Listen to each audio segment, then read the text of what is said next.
ஏக இறைவனின் சாந்தியும் சமாதானமும் நம் அனைவரின் மீது நின்று நிலவட்டுமா என்ற பிரார்த்தனையோடு நான் உங்கள் சமூக நலன் அதிரை அப்துல் ஜப்பார் துல்கர்னை அதிரை நிழலோடு அதிராம் மன்னத்தை சேர்ந்த கரையூர் தெரு, காந்தி நகர், ஆறுமுக கிட்டங்கி தெரு, தரகர் தெரு, கடற்கரை தெரு இன்று அதாவது 22/2/2025 நம்ம குறிப்பிட்டது போல பட்டுக்கோட்டை சட்டமன்ற தொகுதி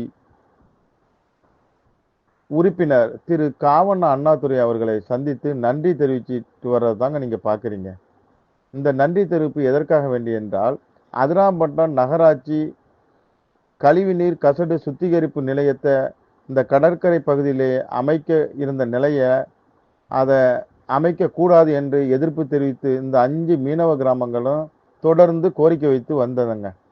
அந்த கோரிக்கையை நேற்று திருச்சியில் நடைபெற்ற நகராட்சி நிர்வாக அமைச்சர் திரு KN நேரு அவர்கள் தலைமையில் நடைபெற்ற மண்டல கூட்டத்தில் திரு காவண்ணா அண்ணாதுரை அவர்கள் அந்த கோரிக்கையை பரிசீலிக்க வேண்டும் என்று ஒரு கோரிக்கையை வைத்தாருங்க.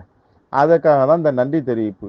இதே போல ஒரு குப்பையை வந்து கொட்டக்கூடிய நிகழ்வையும் இந்த கடற்கரை தெரு தடுத்தது ஒரு நம்ம நினைவில் கொள்ள வேண்டி இருக்குது.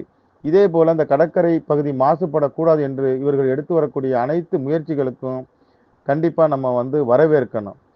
பட்டுக்கோட்டை சட்டமன்ற உறுப்பினர் திரு காவண்ணா அண்ணாதுரை அவர்கள் தலைமைச் செயலகம் வரை கொண்டு போவேன், இந்த உங்க கோரிக்கையை பரிசீலிக்க சொல்லுவேன் என்று ஒரு உத்தரவாதம் தந்ததாக தகவல் இருக்குது. எல்லா புகழும் வல்ல இறைவன் ஒருவனுக்கே.